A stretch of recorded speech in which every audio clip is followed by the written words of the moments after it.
አፋላጊ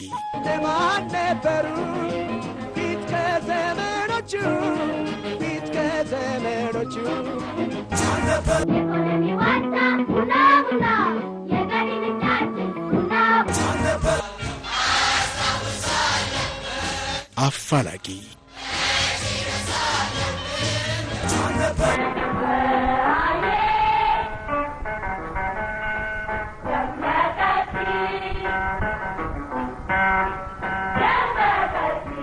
አፋላጊ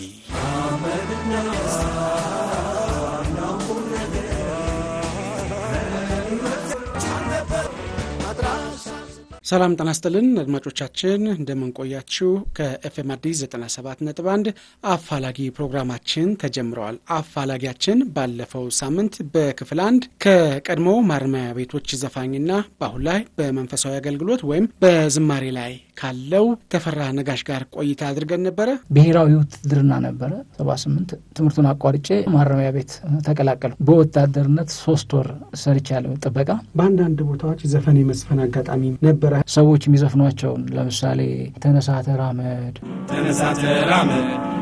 ክንድህን አበርታ እንዲህ የመሳሰሉ የአብዮት ዘፈኖች ደስ ይላሉ መዝሙሮች ትምህርት ቤት ያለው አስተማሪዎች ሁሉ ያዘፍኑኝ ነበር ቤተሰቦች እንዳለ ሃይማኖት ውስጥ ጠለቅ ያለ ቀረቤታ ያላቸው ናቸው አይፈልጉም ነበር ግን በኋላ ፕሮግራም ሲኖር መተው ይሸልሙኝ ነበር አንተ ከገጠራማ ቦታ ከትንሽ ቦታ ነው የመጣው አዲስ አበባ ሰፊ ናት ባህር ናት ደህናው ሊበልሽ የሚለውን ስራ ሰራው ደህናው ሊበልሽ በባየታጠቁ ደህናው ሊበልሽ በባየታጠቁ ስለ መጀመሪያ ስራህ እናውራ የወንዜ ለግላጋ የሚል ስራ ነበር የወንዜ ለግላጋ ሸጋ አንቺ የህይወቴ ግርማኔ ነው አፋላጊ ዛሬም የክፍል 2 ዝግጅታችን እንደሚከተለው ተሰናድቷል የፕሮግራሙ አዘጋጅና አቅራቢ ሚሊዮን አለማየሁ ነኝ መልካም ጊዜ ከአፋላጊ ፕሮግራማችን ጋር አፋላጊ መጀመሪያ ካሴትን 1984 ሰራ ምን ያህል ስራዎችን ነበር አንተ የሰራው ብዙ አይደለም የተሳተፍኩባቸው አሉ ለምሳሌ ግጥም ስንጽፍ አብረን እንጽፈው ይሄ እንደዚህ ቢሆን ማለት ይጻፍልኛል ከዛ በኋላ እኔም ደግሞ እንደዚህ ቢሆን ላለውኝ ከዛ ተስማምተን ትክክል የሚመጣው ነገር እናደርጋለን የተሻለው ነገር እንወስዳለን ማለት ነው ማን ተሳትፎበታል ዝምበላቸው ድፈቅ የኔው አካሉና እኔ ነኝ የሰራነው ያው በዛን ሰዓት ዝምበላቸው ድፈቅና እኔ ትልቅ ዋጋ ከፍለናል የሚገርም ነገር ኮልፌ ነበር ቤቴ ከአብነት ኮልፌ ሌሊት በእግራችን እንሄዳለን 10 ሰዓት ወይ 9 ሰዓት አብረን ሁለት ስለሆነን ያወራን እንሄዳለን ተደጋግፈን የሰራነው ስራ አለ ምንም የሌለውበት ስራ ደግሞ የተቀበልኩት አለ ዜማም ከኔ ተቆርጦ ገብቶ ከዛም ተቆርጦ ገብቶ አንድ ላይ ተቀይጦ የተሰራ ዜማም አለ የጋራ ውጤት ነው ማለት ነው የጋራ ውጤት ነው ትልቁ ነገር ውጤቱ ነው ቅሬታ አልፈጠረም ማለት አልችልም ለምሳሌ ደግሜ ከኔው አካል ጋር አልሰራም አንደኛ የተከፈለኝ ሂሳብ በጣም ያስገው የተስማማው ስንት ነበር የተስማማው 3000 ነው ለሙሉ አልበም የተከፈለኝ ሂሳብ 2500 ብር ምናምን አካባቢ ነው ሌላም ያው ኮሚሽን የከፈልኩት አለ እና በዛ ቅሬታ ምክንያት ደግሜ ከኔው አካል ጋር አልሰራውም ሰው ስለሆንክ ነው እንጂ ነገሩን በይቅርታ አለፈ ከዛ ይልቅ የነበረው ውጤት ባስብ ጥሩ ነበር እንደዛሬ ሳስበው ማለት የመጣው ውጤት አይቼ ከሱ ጋር እጃብሬ በሰራ ጥሩ ነበር ግን ያ ቅሬታ ስላለ በተለይ ያቺ ለብቻ የሰራው ዜማ ለምን ተፈራ ነጋሽ አልተባለችም የምትለው አቀራለችኝ ትውስለኝና ያሳለፈው ሁሉ አይኖቼ በናፍቆት ባያነባሉ የወፎች ዝማሬ የአበቦቹ ማዛ ናፍቆቴን ከስሶት ትዝታዬ በዛ ሌላው ደግሞ ለምን ሂሳብ አነሰኝ ካሴቱ ከወጣ በኋላ በደም ተሸጧል ለምን ያን ጊዜ ሰውየው እንዲጨምርልኝ አልተደረገም ለምን ሌሎች ማቃቸው ነገሮች ስላሉ ነው የመጀመሪያ ካሴትን ስታወጣ ይሄ ገንዘብ ተከፈለ እንዴው ምን አደረክበት እስኪ ያው ያን ጊዜ በአንድ ሺህ ብር በጣም ቆንጆ ሙሉ ልብስ ትገዛለህ በ800 በ700 ትገዛለህ ወረድ ካለ ደግሞ ወደ የ500 የ600 አይጠፋም በዛን ሰዓት ላይና ሙሉ ለሙሉ ልልበስበት ካልክ ያው ያልቃል እንደውም ኮሚሽኑን ስትጠየቅ እንዴ ቆይ ካሴቱ ይወጣል ካሴቱ ከታወቀ በኋላ መጋበዝ አይቀርም መድረክ ላይ ልብስ መግዣ የለኝም በምን መድረክ ላይ መዘፍንበት መድረክ ላይ በምን ዘፍናለሁ ምናምን ጥያቄ አቀረብኩ በኋላ ከብዙ ጭቅጭቅ በኋላ ያው 1000 ብር እንድከፍል ተደረገ ኮሚሽን ከዛ ላይ 500 ከፈልኩ ከዛ አልጨመርኩኝም ይዤ ጠፋው 500 አልከፍልም ብለን እና 2500 ነው። ግን ያው አንዳንድ ጊዜ የሆነ ቦታ ስትጎዳ ሌላ ጋር ደግሞ ትካሳለህ። የህዝብ ፍቅር ከሶኛል በዛን ሰዓት ማለት ነው። በነገራችን ላይ የአሁን ማንነቴን አይደለም የማወራው፣ ያለፈውን የድሮውን ማንነት ነው የማወራው። እዛ ስሜት ውስጥ አይደለም ያለሁት አሁን።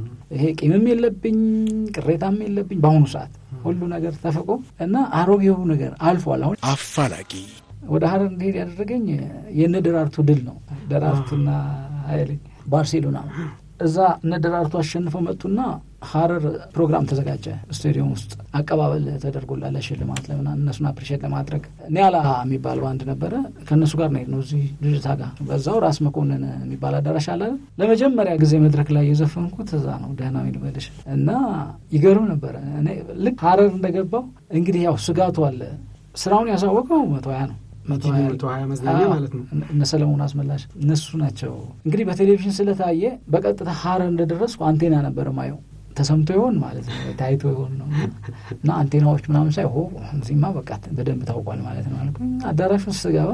በጣም ነው የሚገርመው። የሚሸልመው ሰው በዚህ ጋር ይወጣል በዛ ጋር ይወርዳል። በቃ አያቋርጥም እና ያው እንደገና ተደግሞ ተዘፍነዋል። ወደ ሁለተኛው ስራህ እንምጣ እስቲ። ሁለተኛው ስራህን ደግሞ 1987 ነው የሰራው። እዛ ስራውን ስታሳትም እነማን ተሳተፉ? በግጥም በዜማ በሙዚቃ ቅንብር? ሁለተኛው ስራ ላይ በአብዛኛው የራሴ ስራ ነው። ለምሳሌ ማንን አምኜ ከዋን ጋር የሚለው የኔ ነው። አይ ወረት የሚለው የኔ ነው። ተመለሽ የሚለው የኔ ነው። ለፈተና የዳረግሽኝ የሚለው የኔ ነው እና ሌሎች የተሳተፉበት አሉ። 5 ዜማና 3 ግጥም የራሴ ነው። እዛ ላይ ተመስገን ተካ የሚባል በጣም መልካም የሆነ ሰው ነበር። እሱ ግጥሞችን በብዛት ሰርቶልኛል እዛ ላይ። እኔ ከሰራኋቸው ውጭ ያሉትን በአብዛኛው እሱ ነው የሰራቸው። ሌላ ደግሞ አንድ ዳዊት መድፈሩ የሚባል ልጅ ነበር። ምን ነው ባባ የሚል አንድ ዋልዝ ነገር ማይነር እሱ ነው የሰራልኝ። እሱ ነው ለምሳሌ መሄድ ይሻላል ወይ እሱ አሁን ግጥሙ የኔ ነው። ግጥሙም ዜማውም አንድ ላይ ነበረ ተሰርቶ ያለቀው። ተመስገን ተካ ሲሰማው ከኤርትራ ጋር አገናኘው። ፖለቲካው ማለት ቀን ያደረገው እና እንደውም አንድ ግጥም ምን ይላል መሰለኝ፣ ቆርጦልሽ መሄድሽን ሳውቀው ከሌላው መኖሩን መላብየው ነበር። ይገርማል ሁሉም አንቺን አይቶ ሊከዳኝ ሊርቀኝ የተሰናዳ ጀመር። ይሻላል መሄድ ይሻላል መለያየት መራቅ ያዋጣል። ይሻላል ቆራረጡ ይበቃል ያሳልቀናል።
የራስን እድል በራስ መወሰን እስከ መገንጠል የሚለው ሁሉም እንግዲህ መሄድ መገንጣጠሉ ነው ማለት ነው። ይሄንን ሀገር ልትበተን ነው የሚል ሐሳብ ቆርጦልሽ መሄድሽን ሳውቀው ከሌላው መኖሩን መላብየው ነበር። ይገርማል ሁሉም አንቺን አይቶ ሊከዳኝ ሊርቀኝ ተሰናዳ ጀመረ። አሁን ይሄ አሁን ተመስገን ያመጣቸው ግጥሞች ናቸውና ሁለተኛው ላይ ተመስገን ትልቅ አስተዋጽኦ አድርጓል። ቅንብሩን የሰሩት ሙሉ ሩህ አይደለም፣ ሌሎች ሰዎች ገብተውበታል።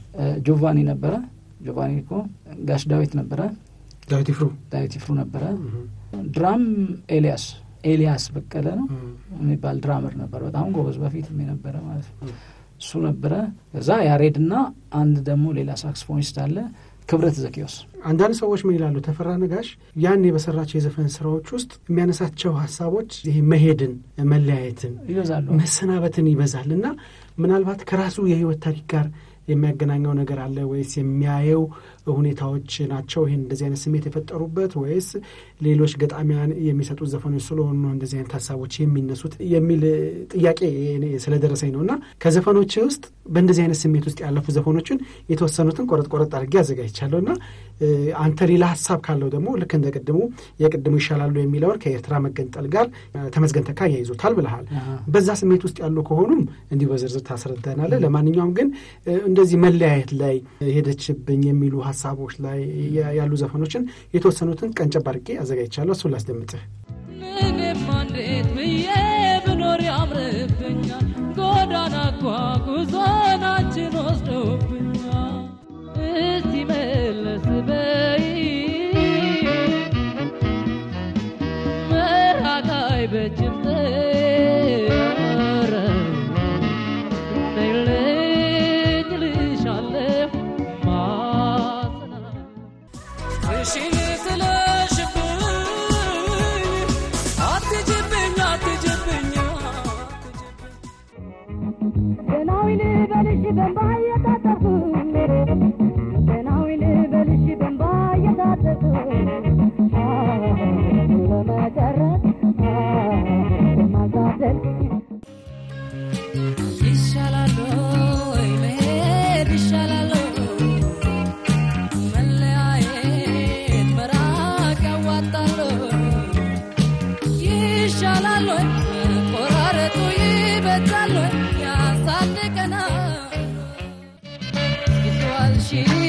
ፍቅር ላይ አልዳኝ ምን ቢብለሽ ጥብብ ባርባር ሲነ ባሰን ባየሽት ጥለሽኝ ብትሄጂም ላልተካሽ በሌለ አለብኝ ቃል ኪዳን አለብኝ ማል ንገሪኝ ወዳጄ አጥቼሽ ስገባ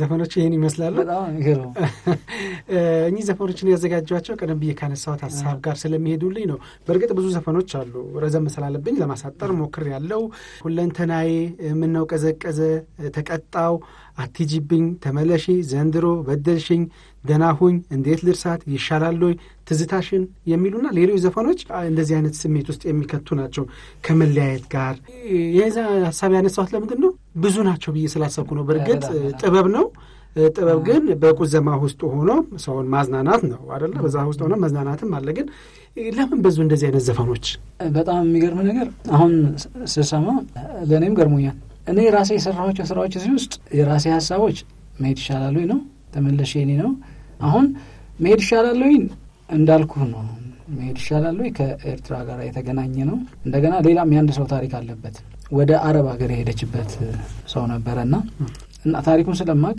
ታክሲ ውስጥ ሆኜ ነው ያው የነሱን ታሪክ የልጅቷን መሄድ ሰው የሆነ ሁኔታ ያሰብኩ መሄድ ይሻላል ወይ የሚለውን ሰራው ማለት ነው ደናው ይልበልሽ ሲጀመር እንዲሁ አይነት ሰው ነው መሰለኝ ግጥም ሙሉ ግጥም አመጣና ሰጠን ዝም ብለን ሱዳንኛ ሪትም ውስጥ ለመስራት ሞከርን ትዝ ይለኛል ፊፍዝ ውስጥ ያለ ዜማ ነው መጀመሪያ የሰራነው ሰበርታ የሚለው እሱን እየሰራን ሪትሙን ብቻ ነው የወሰድነው ከዛ ወደ ሰከንድ ቀየርነውና ደናው ይልበልሽ የሚለው ዜማ መጣ ማለት ነው ተጋግዘን የሰራነው ዜማውን እሱም የኔ ታሪክ አይደለም ባል እንግዲህ ሁለቱ መጀመሪያ ያሰማኝ ሁለቱ ያስናቀ ገብረየስ ናቸው ግጥሙም ዜማው አዎ እና መጣ ሰጠኝ ከዛም በኋላ ተሰሩ አላሰብኩም አየ አንዳንድ ጊዜ ምን ያስፈልጋል መሰለ ቁጭ ብሎ አጠገብህ የሚገመግምልህ ሰው ወይ አስተያየት የሚሰጥህ ይሄ ቢሆን የሚል ሰው ያስፈልጋል ነበር ማለት ነውና በዛ ምክንያት ነው ሄዱት አሁን ሌሎችም አሉ አሁን ይሄ ምንድነው ተስታሽን አልቻልኩም የሱራፌል አበበ ነው ዘንድሮ የሚለውም የሱራፌል አበበ ነው ለምን እንደዚህ አይነት ሐሳቦች ወደኔ እንደሚመጡ አላውቅም ፈዛን ዛት አስበበት አይደለም እና የኔም ታሪክ አይደለም ምናልባት የኔ ታሪክ የሚሆነው ችግር ገበና ሚስጥር ነው የሚለው የራሴ ታሪክ ነው የሚታመን ቢጠፋ ከመቻል በቀር ይብስ ገዳን መብላት በነገር ማረብ ምርዳይ ብለው ቢነግሩት ገበናን ገልጸው እንዴት እምነት ይበላል ቤት ያፈርሳል ሰው ቅንነቴ ለሰሰት ይሸዋ በቃኝ ከራሴ ሰው ማስበደል ማመን አስተካኝ አይሞኝነቴ ተዳላነቴ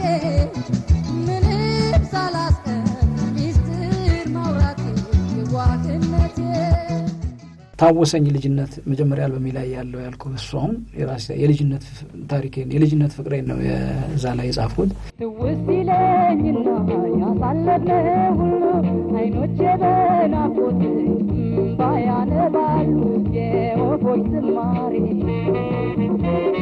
የአበቦቹ ማታ ናፍቆቴን ገስጾት ትዝታዬ በዛ። አትይጅብኝ የሚለው ደግሞ የታምራት ደስታ ነው። እሱ ግጥምና ዜማ ነው። አዎ እንዳለ ሰራና ሰጠን መሰለ ጌታውን ገብቶበታል ግጥም ላይ። በፊት ናይት ክለብ ላይ የኔን ስራዎች በጣም ቆንጆ አድርጎ ይሰራቸው እንደነበረ ሰዎች ይነግሩኛል። አንዳንድ ጊዜ ደውሎ ያሰሙኛል። ነሜጅ የሰማሁበት ጊዜ አለ። በአጋጣሚ ሀብታሙን አገኘው ነበር። ሀብታሙ ወጋለ እሱ ነው እኔና ታምራትን እንትን ያለን። ከዛ ታምራት ተገናኘን። ዜማውን ሰጡኝ። ዜማውን ያዋጠናውት እንደሰጡኝ የሰራሁት። አፋላጊ ድምጻዊ ደመረ ለገሰ እባላለሁ።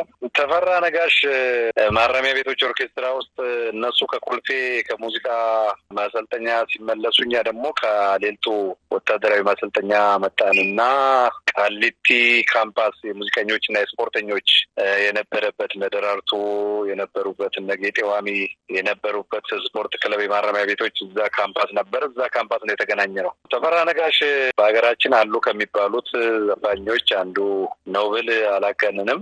ምክንያቱም ብዙ ክህሎት አለው። ዜማ መስራት ይችላል፣ ግጥም መጻፍ ይችላል። ድምፁ ኩልል ያለ እና ብዙ ቅኝቶችን አገናዝቦ ሊሰራ የሚችል ዘፋኝ ነበር። እኔ ተስፋዬ ታደሰ እባላለሁ። በቀድሞው የማረሚያ ቤት ኦርኬስትራ የመጀመሪያው የኦርኬስትራው የስራ ፍሬዎች ነበር።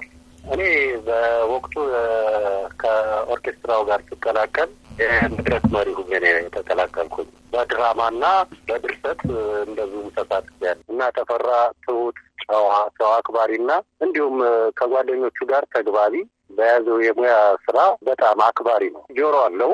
ድምጹም ደግሞ የሱ ድምጽ ለየት ያለ ነው። የመጀመሪያ ድምጹን የሰማሁት የወንዜ ለግላጋ የሚል የመድረክ ስራው ነበረ።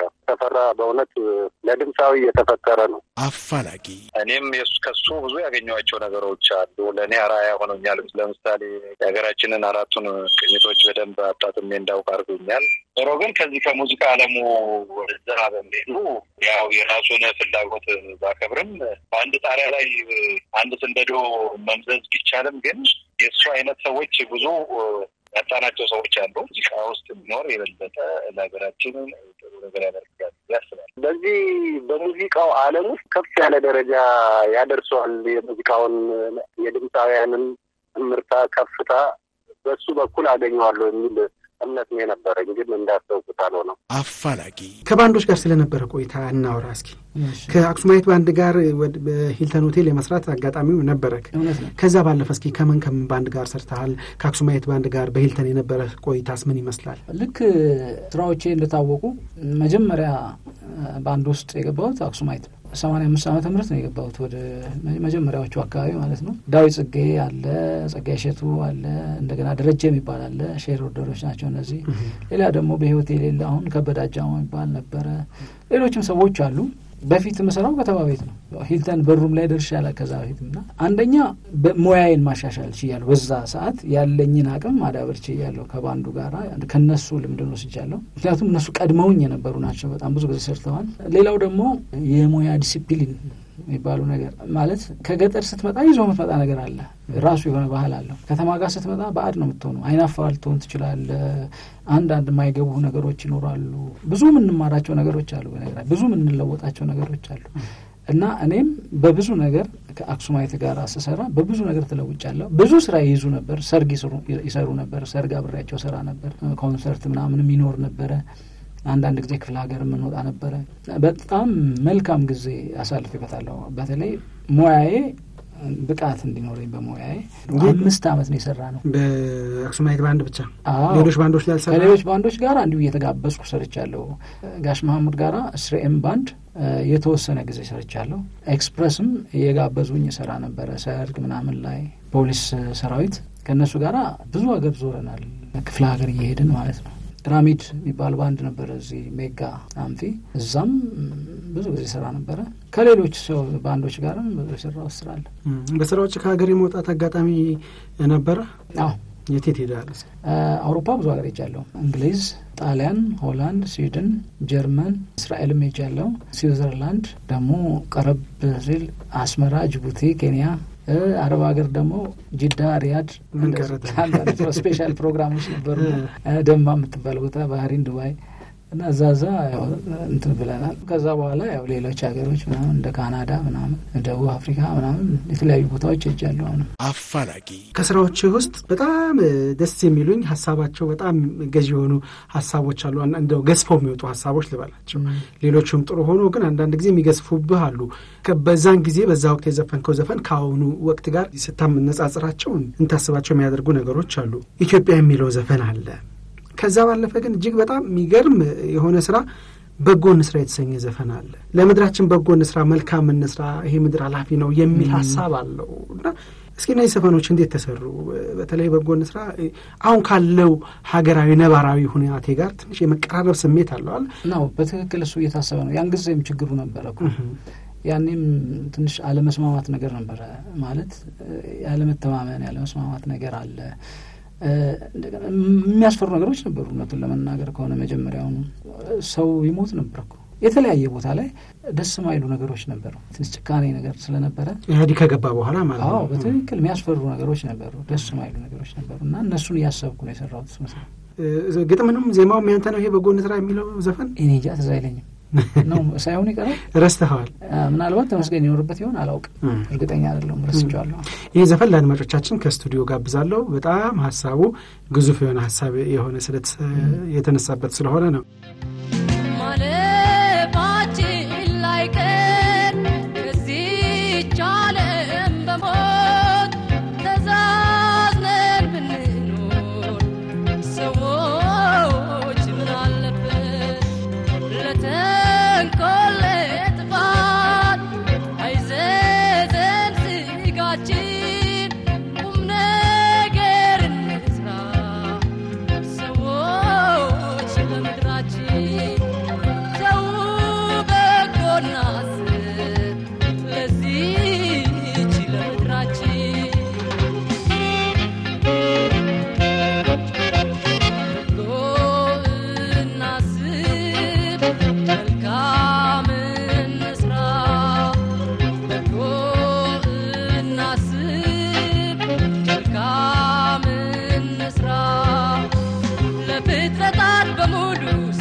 ኢትዮጵያ ስለሚለው ዘፈን ስንምጣ እሱ ዘፈንም በጣም ጥሩ ዘፈን ነው። እሱ 92 ዓመተ ምህረት ላይ ከአበበ ብርሃኔ ጋር ነው የሰራሁት። ግጥሜ እንትና ነው ይልማ ገብረ መሰለኝ እና ከአበበ ጋር ነው የሰራ ነው። ዜማም መሰለ ነው ያመጣው። ዜማው የማን እንደሆነ ትዝ አይለኝም። ምናልባት እዛ ላይ ተጽፎ ይሆናል እና ስለ እናት ነበረ ሀሳቡ። ከዛ ወደ ሀገር ገባ ሳይታሰብና ኢትዮጵያ ወደሚለው አመጣ ነው።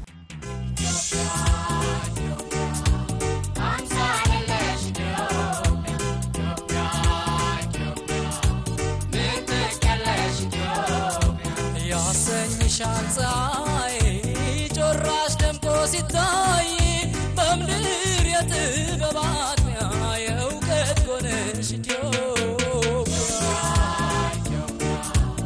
አምሳለሽ ኢትዮጵያ የለም ካንቺ በላይ ዓለም ነሽ በዓለም ላይ የጧት የንጋታት የእውቀት ጎነሽ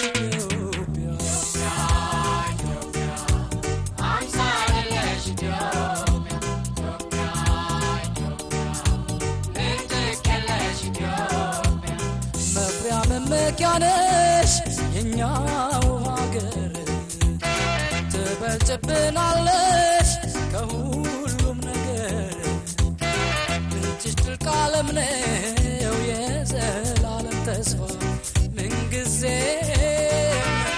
በምድር አይፈጠርን አንቺን የሚያጠፋ በምድር አይፈጠር አንቺን የሚያጠፋ ከዘፈን ጀርባ ስላሉ ሰዎች ብዙ ጊዜ መወራት የተለመደ አለም አሁን እንደውም አቀናባሪዎችን ግጥምና ዜማ ምናምን ይነሳል ተቀባዮች ነበሩ ከኋላ ያንተ ዘፈን ላይ የነበሩ ተቀባዮች ነበሩ ወይዳ የሚለው ዘፈን ላይ ተቀባዮች አሉ ኢትዮጵያ የሚለው ዘፈን አለ እንዴት ልርሳት የሚለው ዘፈን ላይ ተቀባዮች አሉ እነማን ነበሩ እዛ ላይ ድምጻቸው ልስ እቴንሽ ነሰናይት ናቸው ያው ፌደራል ማረሚያ ቤት የነበሩ ልጆች ናቸው እቴንሽ ደመረ ለገሰ ባለቤት የነበረችውና ሰናይት ታደሰ የምትባል እዛው አብረን ምን ሰራ እነሱ ነበሩ የስማቸው አልጻፈም ይሁሉ ኮምፒታቸው ነበር እንግዲህ ይቅርታ ያድርጉልን እንግዲህ አድርሰናል በዚህ በይፋ ማለት ነው በጋራ ብዙ ስራዎችን አልሰራም ከነጻነት መለሰ ጋር አንድ ዘፈን አለ አይደል ከሷ ጋር የሰራው የፍቅር ገዳም ከዛ ውጭ የሰራው ስራ አለ የጋራ ስራ የለም ሶስት ሆነን እኔ አረጋኝ ወራሽና ነጻነት መለሰ ሶስት ሆነን የሰራነው ስራ አምባሰል ያሳተመው ማለት ነው በአብዛኛው ስራዎቹ የሞገስ ተካ ናቸው እና ማስረሻ የሚባል ደራሲም ነበረ ግጥም እነሱ ናቸው የሰሯቸው እና ጥሩ ነበረ 78 ዓመተ ምህረት ነው የወጣው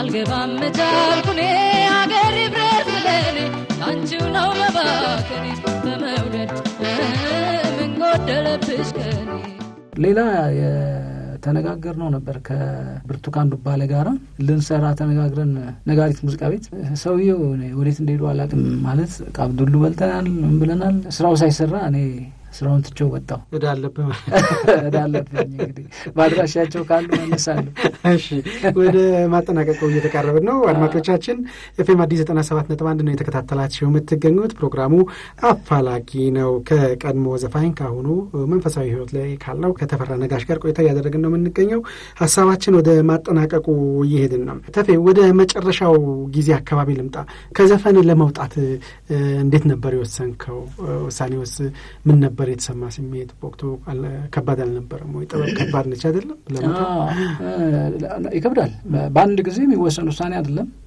ነገሩ በጣም ረጅም ጊዜ ያለው ነገር ነው መጀመሪያ ላይ ስነግርህ ብስራት ወንጌል ላይ መሰማቸው የነበሩ መዝሙሮች አሉ በጣም ነው የሚስቡት ልዩ ስሜት ነው ያላቸው እነዚህ ነገሮች የሆነ ትዝታ አስቀምጠውብኝ ነው ይሉትና ከህይወት ያወጡም መጨረሻ ላይ ምን ሆነ መሰለ ወደ ታዋቂነቱ ስገባ ውስጥ የሚፈልገው ነገር አለ እርካታ የሚባል ነገር ያንን ውስጥ የሚፈልገውን እርካታ አላገኘሁትም አንዳንድ ጊዜ የማልፈልገውን ነገር ሳድርግ ራሴን አገኘዋለሁ ለመተው ታገላለሁ አልችልም 92 ዓመተ ምህረት ላይ ባህሪን ለስራ ሄድኩ ፕሪንስ ሆቴል የሚባል የኢትዮጵያውያን ባንዶች አሉ 5 ስታር ሆቴል ነው ከኛ ጋር ልጆች ጋር እነሱ እዛ ሆነው ነው እዚህ አስጠሩኝ ሄድኩኝ እዛ 6 ወር ተቀመጥኩ እዛ 6 ወር ስቀመጥ አንድ ህይወቱ በጣም የሚማርክ ሰው አየሁ አብሮን የሚሰራ ማለት ሁሉ ጊዜ ግን መንፈሳዊ ነገር ነው የሚሰማው መጽሐፍ ቅዱስ ነው የሚያነበው እና የሱ ህይወት እኔን ኮነነኝ እንደሱ መሆን ፈልጋለሁ የሚል ነገር ላይ ደረስኩ ስለዚህ እስቲ መጽሐፍ ቅዱስ ላምፖ በየጠየቁትና መጽሐፍ ቅዱስ ፈለገልኝ መጽሐፍ ቅዱስን ከዘፍጥረት ጀምሬ እስከ ራእይ 3 ወር ያህል ያለ ማቋረጥ አነበብኩ ሳነብ የተነሳውበትን አገኘሁት ያለሁበትን አወቅኩ መጨረሻዬንም ተረዳው በባይብል በመጽሐፍ ቅዱስ መሰረት ማለት ነው የሚገርም ይባርክልን የሚለው ስራ የተሰራው መጽሐፍ ቅዱስ ካነበብኩ በኋላ የሰርጉ ማለት ነው አንድ አካል አጋዛሎና ለወቅ ለማረግ በቅተናል በፍቅር ስታጎቻችን እግዚአብሔር ይባርክልን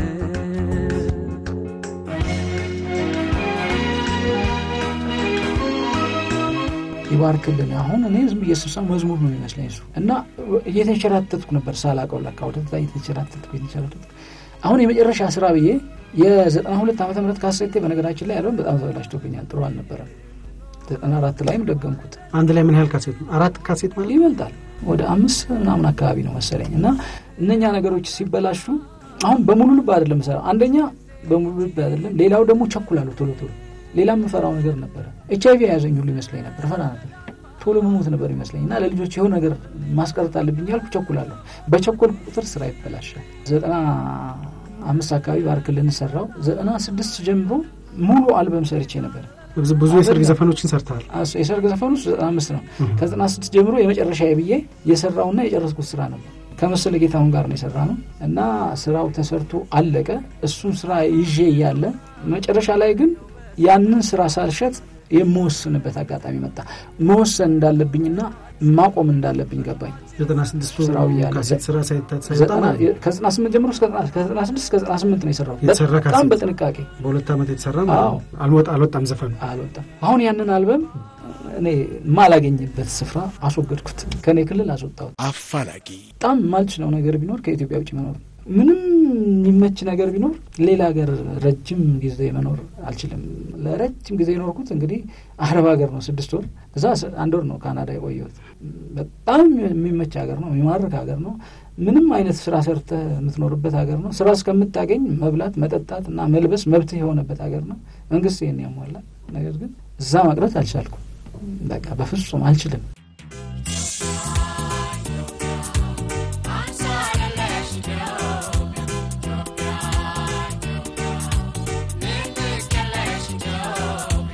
እና ውጪ መኖር አልችልም። እና ውጪ ኖሬ አላውቅም። ኢትዮጵያ ውስጥ ነው የኖርኩት። ግን ያው ሚዲያው አካባቢ ስለጠፋው ሀገር ውስጥ የሌለው ይመስላል እንጂ ያው የሚወሩ ነገሮችም አሉ። እኔና ዋሊያ ከዘፈኑ ከወጣ በኋላ ወደ መንፈሳዊ ህይወት ከተመለስከ በኋላ ምን ነበር? በምን አይነት ስራ ላይ ተሰማርተ ነበር? ህይወትን በምን ነበር የምትመራው? የመኪና ራይድ አገልግሎት እየሰራ ነበር የሚል መረጃም ደርሶኛልና እንዴት ነበር እስኪ? ወደዚህ ከመጣሁ በኋላ አንደኛ በዝማሬ ማገልገል ሞክሬያለሁ። አንድ የመዝሙር አልበም ሰርቻለሁ። 10 አመት ሆኖታል።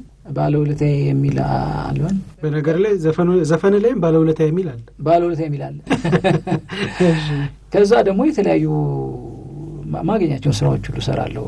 ማለት አንድ ጊዜ እንደውም ሾፌርነት ተቀጥሬ ነበር። ከዚህ ደብረ ዘይት እየሄድኩኝ የአሳማ ስጋ ምርቶች የተለያዩ ምርቶች አሉ። እነሱን ያመጣው እዚህ ለቻይናዎች ምናምን አከፋፍል ነበር። አንዳንድ ጊዜ ደግሞ ወይ የሚሸጥ ቤት ወይ የሚሸጥ መሬት ወይ የሆነ ነገር ሳገኝ መሬት እንኳን አይሸጥም ቆሜ ያደርግ ያለያዘው እንጂ የሆነ ነገር ሲገኝ እሱን አደርጋለሁ። በኋላ ደግሞ ያው ራይድ ጀምሬ ነበር። እሱን 1 አመት ከ3 ወር ምናምን ያህል ሰራው። አሁን ደግሞ የሆነ መኪና እገዛለሁ። የተወሰነ ጊዜ ያቆይና ትርፍ ሳገኝ ሸጠዋለሁ። እንዲሁም ጅምር ቤቶች እነሱን የተወሰነ ደረጃ ላይ አድርስና የተወሰነ ሳገኝ የተወሰነ ገቢ ሳገኝ እነሱን እሰራለሁ። አሁን ኦሮሚያ ላይ ነው እዚህ ፉሪ አካባቢ እንደዛ ማደርገው እና በአመት ውስጥ 2 ወይ 1 እሷን ካደረኩኝ አሁን እኔና ሚስቴ ብቻ ነን ያለነው ከመጨረሻው ልጅ ጋር ብዙም ወጪ የለብንም። የተገኘውን ስራ እየሰራው ነው የምኖረው ማለት ነው። አድማጮቻችን ዛሬ አፋላጊያችን ቆይታ ያደረግነው ለ2 ተከታታይ ክፍል ወደ እናንተ የደረሰው ከቀድሞ ዘፋኝ ከአሁኑ ዘማሪ ተፈራ ነጋሽ ጋር ነው ቆይታ ያደረግነው። ቆይታችን በዚህ ያበቃል። እጅግ በጣም አድርጌ አመሰግናለሁ። እሺ እኔም አመሰግናለሁ።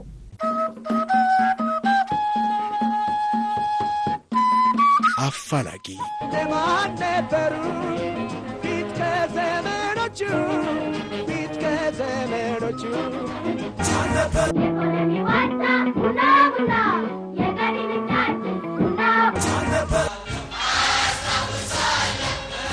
አፋላጊ